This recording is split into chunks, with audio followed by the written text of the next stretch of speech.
A single word, decline, echoed across the Grand Hall like a thunderclap. Thousands of alien delegates froze in stunned silence as the human envoy turned on his heel and walked away. In that moment, centuries of galactic order shattered, and the Galaxy Council found itself teetering on the brink of collapse. The Galaxy Council's vast meeting chamber, an anti-gravity bowl carved from obsidian stone, tiered to accommodate aquatic delegates in tanks, levitating energy forms, and towering reptilian species, buzzed with an ambient cacophony of high-pitched whistles, deep rumbling growls, melodic chirps, and electronic beeps, all pouring from 47 different species. Captain Daniel Jake Morrison stood in the human section, in a modest navy blue uniform, no rank insignia, no war decorations, beside a lone flag-bearing stand. At 35, his calm yet resolute demeanor had served him well throughout his naval career, especially now as he represented humanity before the Council. Beside him, Dr. Lisa Parker held a holotablet streaming real-time translation and tactical data. At 31, the xenobiologist provided civilian expertise and was the only other human present. Their two chairs appeared diminutive compared to the bulky seats designed for most species. Ambassador Zethar of the Valdorian Empire towered above most delegates, a bipedal lizard-like dignitary, covered head to toe in polished golden scales with cataract-white eyes, lacking human pupils. His clawed hand rested on a ceremonial staff, topped with an ancient Valdorian sigil. Meanwhile, Chancellor Thexmore, a cerulean-scaled Thexorian, sat at the highest dais, flanked by two advisors, Veltar, a sentient plant creature, and General Zorgak, a Valdorian war counselor. The Chancellor's calm, baritone voice rarely betrayed emotion. Humanity had joined the Galaxy Council 50 years ago as a junior member, initially welcomed for fresh ideas and untapped resources. Human technology quickly outpaced Council standard advances. Quantum transceiver drives developed by Earth were licensed to 15 member worlds. Titanium silk bioregenerators, human medical tools, replaced archaic healing vats on 8 planets. Neural sync encryption, human-designed, became the Council's interstellar communications backbone. Yet, Council statutes demanded that every new minor member cede territory to existing treaty lines and submit to centralized trade protocols.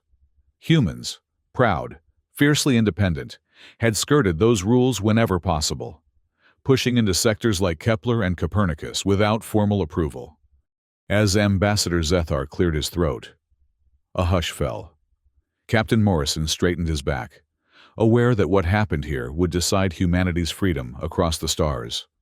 The crackle of tension was almost tangible. All human colonies in the Kepler sector must be evacuated within 30 standard days. Zethar's declaration hissed through the translation pods.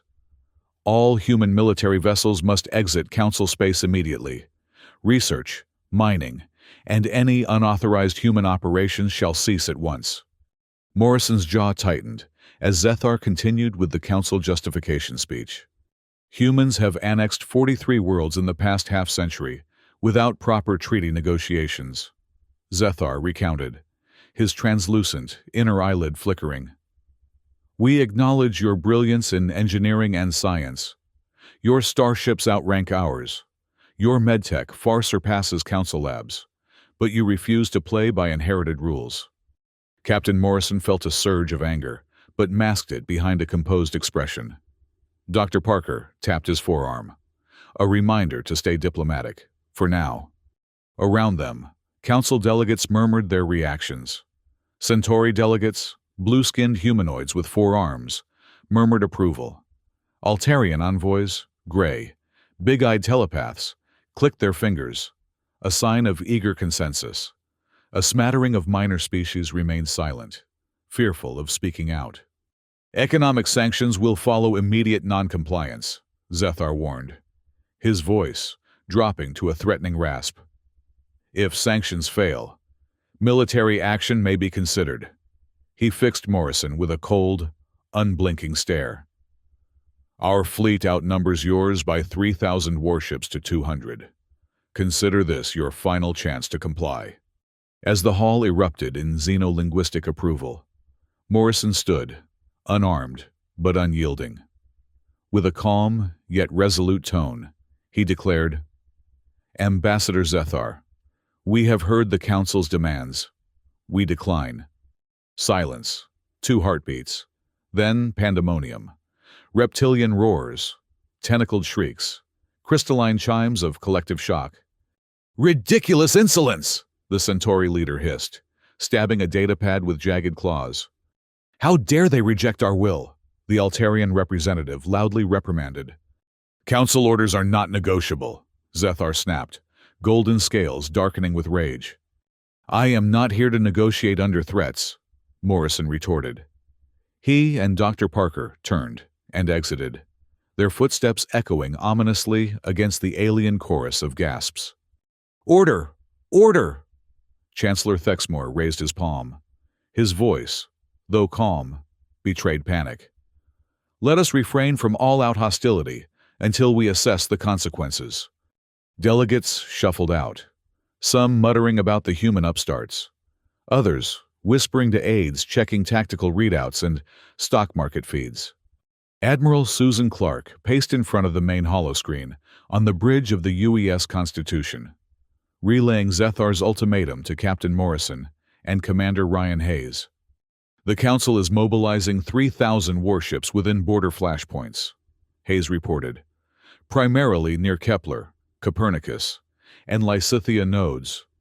We have 187 combat vessels total, spread thin across human space," Clark said, her expression a mixture of steely resolve and genuine concern.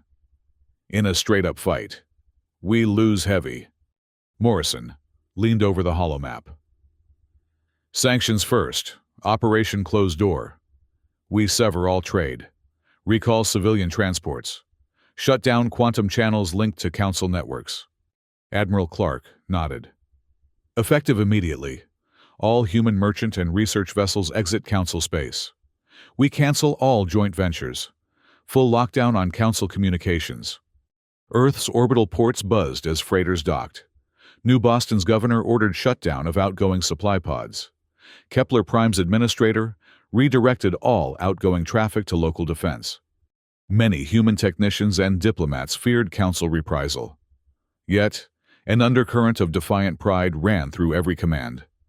On Altaria Fau, Dr. Sexalon watched helplessly as bioregenerators sputtered and failed in his hospital. Elderly patients' life support terminated. The turquoise-skinned Altarian senior cohort succumbed to ailments once vanquished by human tech. Supplies.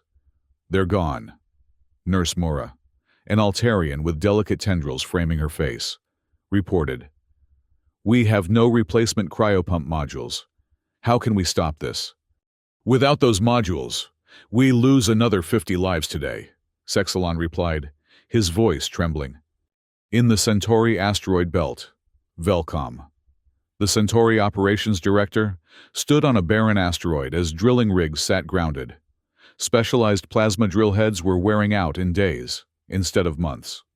Chief Engineer Icar, a burly Centauri, held a broken drill head, sparks flickering from worn circuits. "We can't replicate these alloys. Our forges can't reach the purity of human-grade alloys." "Production is down 80%, Velcom said, clenching his fists. "The Council promised us quotas for the core worlds. Failure is not an option." On an oxygen-rich marsh world, Thayan agriculturists discovered that human-designed terraforming matrices were failing.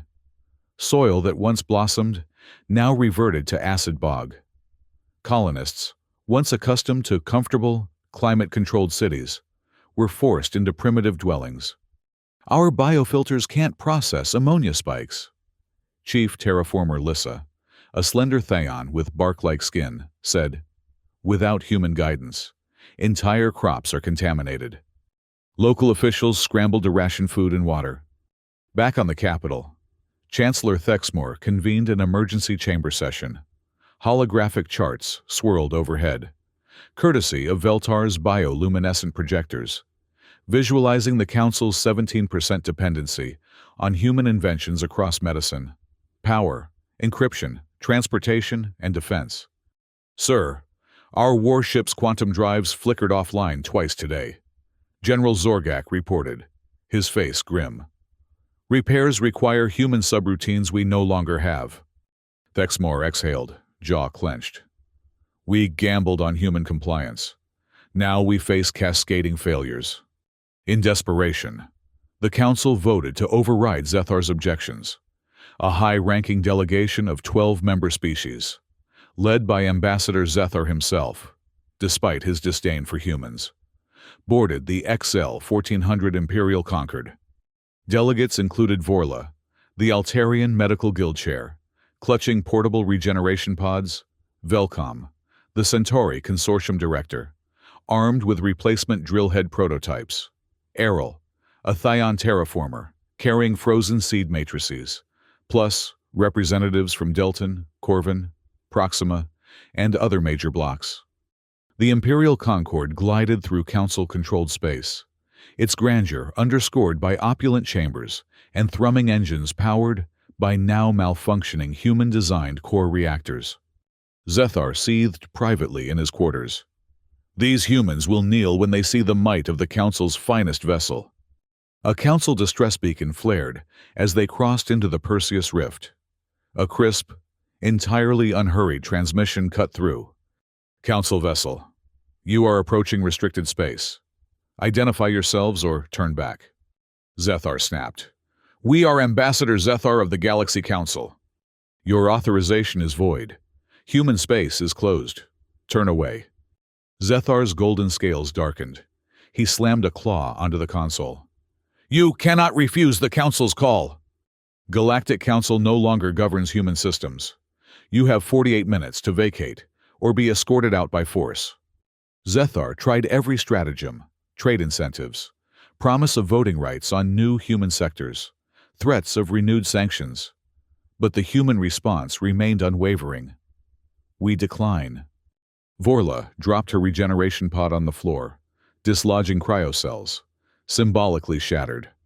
We expected scorn, Velcom said, lowering his voice. But this is outright contempt. Human ships emerged, sleek and silent. Several upstream perimeter guard frigates locked onto the Imperial Concord's transponders. A beacon flashed.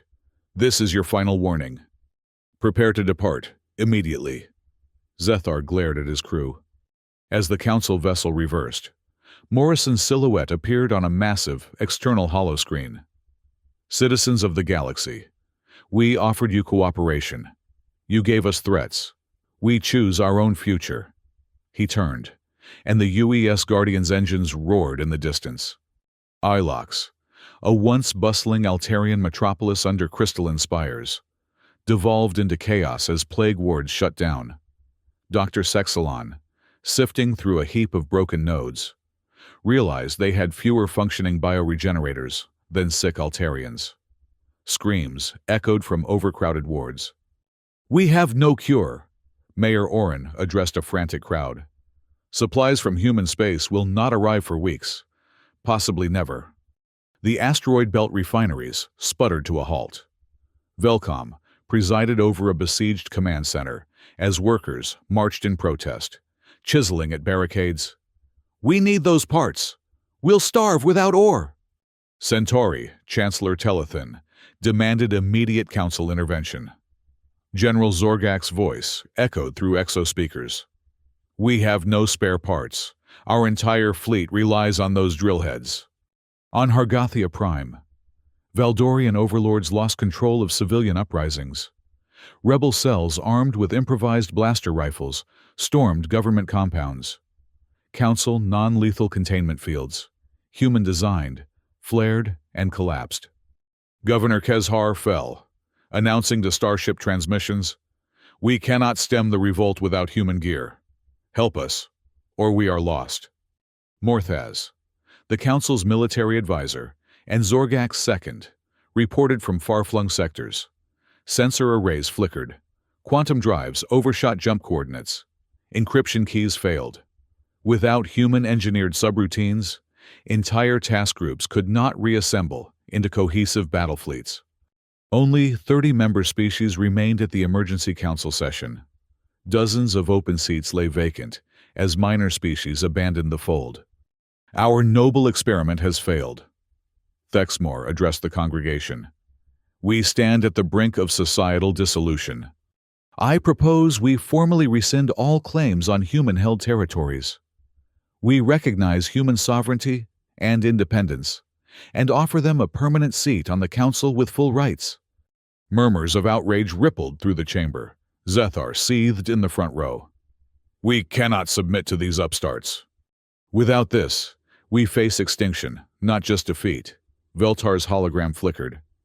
The council voted narrowly to ratify Thexmore's concessions. Within hours, Captain Morrison's address beamed into every holoscreen on Council Worlds.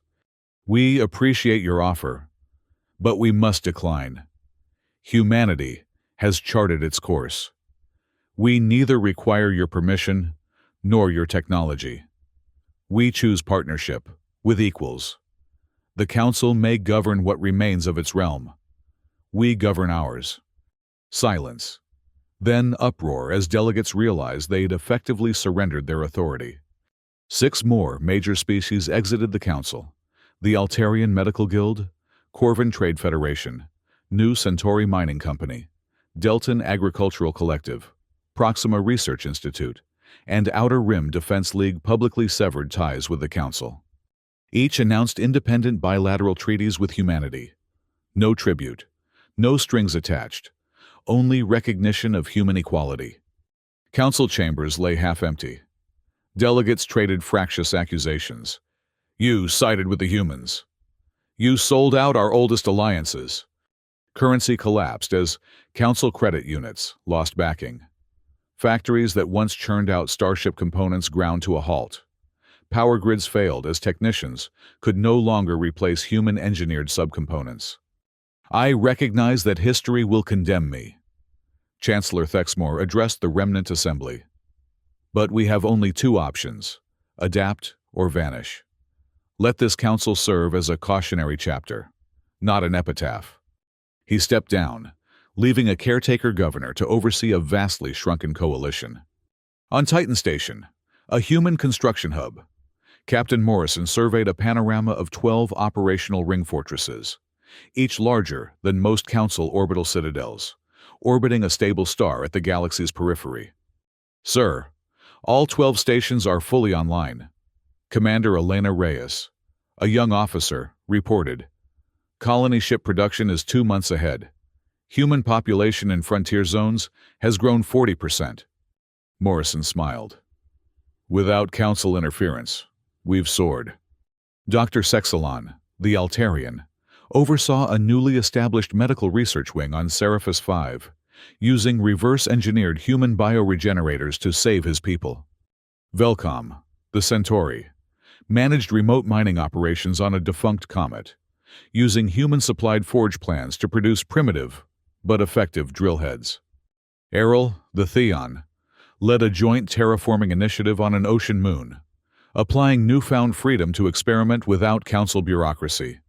In the reduced assembly chamber, a handful of minor species, once content under Council rule, lamented the loss of interstellar stability. The galaxy fragments into warring blocks. Yet, from the outside, a new era of voluntary trade, shared technology, and cross-species research blossomed. Small fleets of mixed human Corvin and human Deltan ships crisscrossed the void unmolested. We refused to bow, not out of arrogance, but from a belief that cooperation must be earned, never demanded. Morrison reflected. In doing so, humanity unlocked its greatest potential. The Council's reign waned, but from its ashes rose a tapestry of equals, each free to chart its own star path. The galaxy learned, sometimes, the mightiest answer is 2 simple words. We decline. Captain Daniel Jake Morrison graduated top of his class at Earth's Interstellar War College. Selected as diplomatic liaison due to his calm demeanor under fire, He believed in negotiation among equals, but refused to yield any right that undermined humanity's autonomy. Ambassador Zethar. At 112 years old, Valdorians lived about 400 years, was a career diplomat with a reputation for imposing scales of authority over lesser species. He valued hierarchy and tradition, but his sense of entitlement blinded him to the broader consequences of threatening humanity. Dr. Lisa Parker, a xenobiologist and technical advisor, provided real-time intelligence and emotional anchoring for Morrison in negotiations. Initially, a quiet observer, she became a vocal advocate for humanitarian aid to former Council species in the post-conflict period. Admiral Susan Clark, Supreme Commander aboard UES Constitution, wrestled with fear of Council reprisal, yet embraced the moral imperative of human independence. Commander Ryan Hayes, an intelligence officer compiling Council fleet movements and logistical forecasts, shifted from cautious avoidance of conflict to confident proponent of technological self-sufficiency. Chancellor Thexmore presided over the Council. Initially cautious, later desperate, he was compelled to reverse Council policy when societal collapse loomed. He moved from proud guardian of Council tradition to humbled statesman advocating cooperation with humanity. General Zorgak, a Valdorian military commander and staunch advocate of using force against humans, gradually recognized that without human technology, the Council's military superiority was hollow. Morrison learned that moral clarity and national unity could outflank numerical inferiority. He began as a reluctant envoy, thrust into diplomatic crisis. He ended as a visionary leader guiding humanity into alliance-based expansion. Zethar started confident that Council authority was unassailable. His stoic resolve crumbled into desperation when confronted by human disregard and the cascading collapse of Council-dependent systems. Thexmore, initially constrained by institutional pride, came to understand that adaptation, though personally humiliating, was essential to preserving any semblance of Council governance. Supporting figures like Sexalon, Velcom, and Errol each embodied how minor Council species evolved from subservience to forging direct partnerships with humanity, rediscovering agency after decades of technological subordination. The core diplomatic showdown pitted Morrison against Zethar and the Council. Zethar insisted on compliance. Morrison refused, triggering a cascade of political and economic warfare. Within the Council, Zethar pushed for an immediate military crackdown, while Thexmore urged caution and eventual compromise when faced with systemic collapse. Humans rejected centuries-old Council rules that demanded ceding territory and subservience, sparking a broader rebellion against imposed interstellar hierarchies. Morrison faced an internal dilemma, choosing between risking catastrophe, refusing an overwhelmingly powerful Council, or surrendering humanity's freedom. He ultimately decided that no compromise was worth trading away autonomy. Thexmore faced a moral crisis, torn between preserving Council dignity and acknowledging reality. He had to swallow his pride to avert civilizational collapse. Some human settlers had to adapt to inhospitable planets, rocky, low-atmosphere worlds. They struggled to survive in environments that even sophisticated Council technology abandoned as worthless. The Council's warships, medical bays, and communications networks were in thrall to human innovations. When supply lines severed, their technology became their undoing. Human engineers raced to replicate critical systems, quantum cores, bioregenerators, without Council bureaucracy. Successful reverse engineering became a symbol of newfound independence. Humanity refused to be governed by a Council that demanded subservience. Their choice to decline underscored a broader message: free will and sovereignty triumph over coerced harmony. The Galaxy Council's collapse arose from decades of unquestioning reliance on human technology. This served as a cautionary tale. Even the most sophisticated society can be rendered fragile if it outsources critical systems. Zethar's arrogance, believing the council's edicts would be obeyed, led to his downfall. Conversely, Thexmore's eventual humility prevented complete annihilation. A proud institution fell. A humble leader preserved what he could. The council attempted to dominate through ultimatums and sanctions. Humans proved that voluntary cooperation with allies, minor species, new trade partners, yielded far richer dividends and sustainable alliances. When severed from council support, human colonies learned to adapt, reverse engineer critical tech, forge alliances with defecting species, and build new infrastructure at the galaxy's edge. Resilience in adversity became a through line.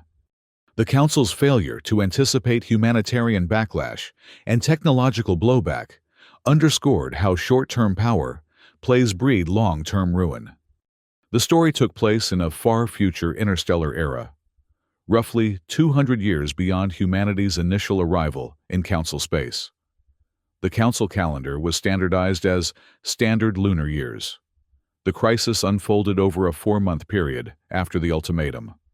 The Grand Hall was a zero-gravity semisphere of black stone, lit by refracted crystalline beams, while council chambers flanked the hall, ultra-modern war rooms, economic planning centers, medical command hubs, each decorated with the iconography of the dominant species. In human space, Earth, Sol system, hosted the UES constitutional flagship, a sleek, gunmetal gray dreadnought. New Boston served as an agricultural and light industry world, with the colonial governor's palace housing relay stations. Kepler Prime functioned as an industrial hub turned resistance stronghold, where colonists doubled down on defense and rapid expansion. Frontier Rim, Titan Station, was a newly completed construction hub orbiting a stable G-class star, home to advanced shipyards and terraforming labs. Among defecting species worlds, Altaria 5 featured spired biodomes floating on lavender seas, now facing citywide blackouts. The Centauri belt consisted of fractured asteroids linked by conveyor tube networks, with drilling rigs idle on barren shafts. The Thyon Ocean moon contained marshy wetlands once fully terraformed, now reverting to acidic bogs. Council society was a patchwork of species united under 300-year-old treaties, steeped in tradition, hierarchical and rule-bound. Human society was egalitarian, innovation-driven, willing to deviate from formal protocols if they stifled progress. Minor species, e.g., Delton, Corvin, Proxima, were opportunistic. They chafed under council bureaucracy and quietly cultivated ties with humanity once they sensed the council's weakening grip. Vast distances amplified communication delays. Ambassador Zethar's messages arrived hours after being sent, giving humans time to prepare. Environmental extremes on council safe zones highlighted human resourcefulness. Council world's dependency infrastructures unraveled in real time. Data networks blinked off, highlighting how altitude and geography mattered in a fractured polity. The story maintained high-stakes drama, with political and military tension paramount. Almost every diplomatic exchange carried existential weight.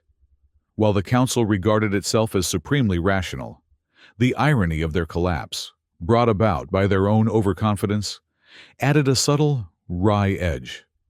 Scenes on the human side conveyed a quiet optimism. Even in the face of superior force, ingenuity and solidarity prevailed.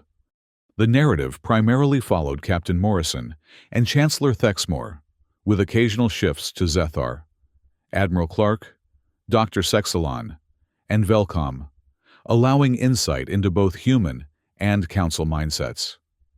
It balanced external description, grand halls, spaceships, alien physiologies, with inner thought sequences, Morrison's rationale, Thexmore's moral struggle, Zethar's indignation. The prose was concise and direct, avoiding overly florid description and focusing on clarity and driving stakes forward. Tactical schematics, star maps, fleet movements, production quotas appeared when necessary, grounding the story in hard sci-fi realism. Moments of shock or grief, Altarian hospital failures, council delegates' disbelief, were conveyed through sparse, impactful imagery rather than melodrama. The Obsidian Grand Hall symbolized centuries of unified rule, both imposing and hollow.